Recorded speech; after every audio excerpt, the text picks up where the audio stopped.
Bonjour, je suis Gaëlle Vacheran, alternante depuis septembre 2022 chez Symbio, un fabricant de piles à combustible près de Lyon.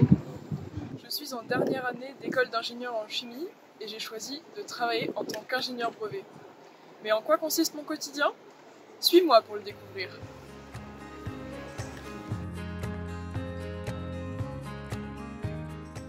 Mon rôle en tant qu'ingénieur brevet est double. En premier lieu, protéger les innovations de l'entreprise. Et en second lieu, vérifier qu'on ne fait pas la même chose que les concurrents. Je vous explique ça tout de suite. Pour la première mission de protection des inventions, mon but est de déposer des brevets. Un brevet, c'est un document qui atteste que mon entreprise est la seule à pouvoir fabriquer le produit ou utiliser le procédé de fabrication en question. On appelle cela le monopole d'exploitation. Pour déposer la demande de brevet, tout commence par une idée innovante. C'est là que les équipes techniques qui travaillent à la conception de nos produits entrent en jeu.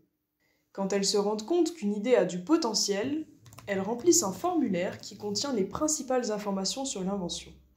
Ensuite, je me charge de vérifier si l'idée est vraiment nouvelle. Pour cela, je vais fouiller dans l'immense base de données mondiale contenant tous les brevets. Je recherche des brevets qui sont proches de l'invention et j'en fais un résumé. Si l'idée est 1. Nouvelle et 2. Inventive, c'est-à-dire qu'elle n'est pas évidente pour un expert du domaine, alors c'est le moment de rédiger un brevet. Quelques semaines plus tard, le texte est terminé et on peut déposer la demande de brevet.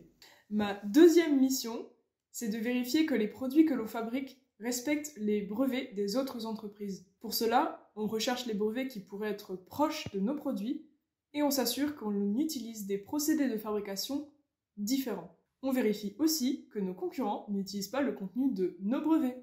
Mais pour faire tout cela, je ne suis pas seule. L'ensemble du service juridique nous soutient, moi et mon tuteur Gilles. Nous nous réunissons souvent pour faire le point sur nos méthodes et nos dossiers.